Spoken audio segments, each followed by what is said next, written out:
Hi, my name is Daniel Kirwan. I'm a CFI here at Flight Club, a CFI, double I, and MEI. I've been around Flight Club for just about 3 years now.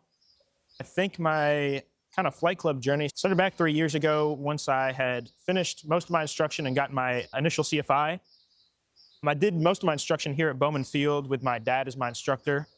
And once we were finishing up, we were looking for jobs for me to have. Of course, me and him did instruction kind of independently from a flight school, so we weren't necessarily involved with any one particular place. So we looked all around the field. I sent some applications out to a few places, and I remember back in high school at St. X, I had been in quite a few classes with Afton Putney. Me and him had gotten along and goofed off in classes before, and I remembered him talking about Flight Club quite a bit. So I threw in my application at Flight Club, said that I had known Afton, and the rest, I guess, is history from there. I got an interview, and since then I've been part of Flight Club. As far as life lessons that Flight Club has taught me, I'd say perseverance and sticking to a goal is probably the thing I think Flight Club has taught me a lot about. Being a CFI, it's not necessarily a straight road. It's not an easy thing to do. Lots of early mornings, lots of late nights. And sometimes it kind of feels like there's not a light at the end of the tunnel when you're trying to get to your 1,500 hours. So sticking to it, keep hammering away at it. I think that's a lot of what it's taught me. You also see it a lot with the students. I've been training students for the 3 years I've been here, and some of those guys I've had pretty much the entire time I've been here. They're still working on their privates. Despite the setbacks we've had, despite the kind of long time it's taken them to get their private, a lot of them just stick with it. They do it because they love it, and it helps them stick with their goals. And I think that's ultimately what I've seen is kind of the thing that determines your success most as an aviator or in life in general, is sticking to your goal, being passionate about what you do, and having perseverance to show up every day. There's kind of 4 mentors I think that have come to mind who've had a big impact on me, and each kind of in their own way. Like I talked about, my dad was my instructor. So he's had a huge role on me. How I kind of treat aviation, how I think about things, all that kind of stuff I think comes from my dad, obviously from being a son, but also from the fact that he did all of my instruction. So I'd say my biggest mentor is obviously him. Although other people like Mr. Randy Sizemore, he's been my pilot examiner, my DPE for all of my check rides. I've formed a relationship with him over the years. He was kind of my first exposure to the professional world of aviation. So to have someone like him who I'm able to talk to every once in a while, get advice from, or just kind of guide me in that kind of way, that's been kind of nice, especially along my training. He was a good kind of almost like a checkpoint for me. When I'd get to my exams, I'd always have him as my examiner, so he'd see how I was doing. He'd see kind of where my knowledge is at, where my flight was at, and to have his perspective on where I was as an aviator and what I could do better on, that gave me a good idea for what goals I needed to set in order to become kind of a professional aviator. Now that I've been at Flight Club, I think some more people have taken over in that mentorship role. Sasha Clapp and Jim Yance are the first 2 people that come to mind. Sasha has taken over that role of kind of like a career mentor. He keeps up to date with what's going on in the industry and gives us good ideas of, hey, you should be looking out for these jobs, you should be doing these jobs, or hey, you should be careful about going to this place or this place for these reasons. So someone like that who kind of pushes us to look different places we normally kind of wouldn't look, and who kind of keeps us, going back to the perseverance, he kind of keeps our head up and says, as long as you stick with it, eventually you will get there. That's been kind of nice. And then I think Jim Yance is kind of taken a role similar to what my dad did, and he's been my mentor as far as the kind of skills and thought process I need to develop as a professional. Jim was obviously a UPS forever. He was a professional pilot on the 747 and all sorts of planes. So to get his perspective on, here are the ways you can improve, here's the knowledge you have to be a good professional aviator, here are the things you need to think about. I think those 2 have taken kind of the biggest impact or mentorship impact on me in the past few years, now that I've been at Flight Club. I have done a little bit of instruction at a few other places, and I've done some independent instruction on the side, so I've done that. There are a few things that are nice about Flight Club that, as far as like difference from independent instructors, obviously like having access to students right away is kind of nice. That's pretty sweet. But I think the thing that actually, from the other places I've worked, the thing that really makes Flight Club stand out kind of goes back to something that Laura Jones told me. She used to always talk to me about how if you want to be successful in something, you need to meet people's basic needs. It's something we learn early on in fundamentals of instructing. And she says one of the basic needs that we tend to not meet when we're doing flight instruction and training is belonging. And I think that's kind of at the root of Flight Club, is a place of belonging where people can come together and there can be a community. That, I think, is very much the Flight Club difference. This is not some place where you show up, you do your lesson, you go home.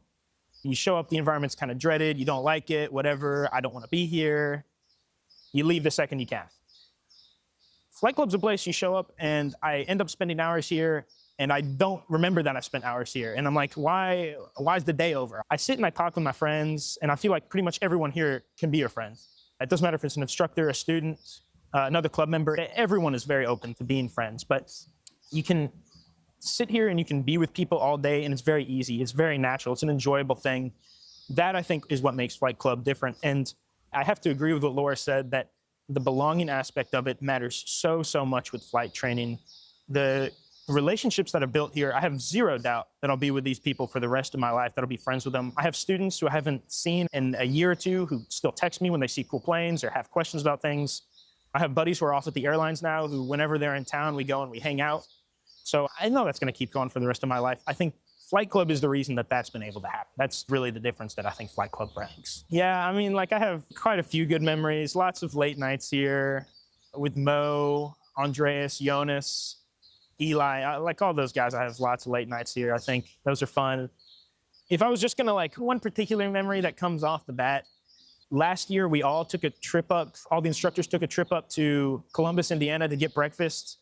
It was a little bit of an impromptu thing. We had been talking about it for months, and we finally took the time to actually organize it. And so we took pretty much all of our planes and just showed up at Columbus. We got breakfast there. I think it made the Instagram at some point. That was a good time. The kind of place I think that Flight Club is that kind of trip that we took is reflective of the place Flight Club is. It's a place that, yes, is serious. Yes, we're a training facility. We take that very seriously. We understand that training is a rigorous endeavor. It takes a lot. There's a lot of safety precautions that have to be taken, but aviation is a fun thing. At the heart of aviation is a love of life, a love of experiencing things, a love of friendship. And I think that trip up to Columbus is a great example of how Flight Club really promotes that. They let us take the planes. They let us goof off for the day. No one complained about the fact that the planes were gone. It was a great time. I think that was probably one of my favorite Flight Club memories. I think there's a couple big things that I would take away from aviation that I'd give to the new generation. The first is try something. If there's a little spark at all that you want to try something, try it. If there's an opportunity that you have come to you, don't think about it, try it. Especially in aviation, those opportunities don't last a long time. So if you have a chance to do something, try it. You never know if you'll like it. If you don't have to do it again. But if you never try it, you'll regret not trying it. You might not get that chance again. The second thing I'd say to any young person is, we say it a lot to our student pilots, a private pilot's certificate is a license to learn. It's a little bit of a joke, but it's not a joke at all. The biggest thing I can tell any aviator is, you never stop learning. You never know enough, and you can never be good enough. Always kind of, if you want to be into aviation, you're serious about it, always pursue learning more, being better, trying to grow in some way, shape, or form, even if it's something simple like, I need to use my checklist a little bit more. It doesn't always have to be something complicated. I'm going to use my checklist a little bit more. Perfect. That's all you need to do. But you always have to keep growing. You always have to keep learning.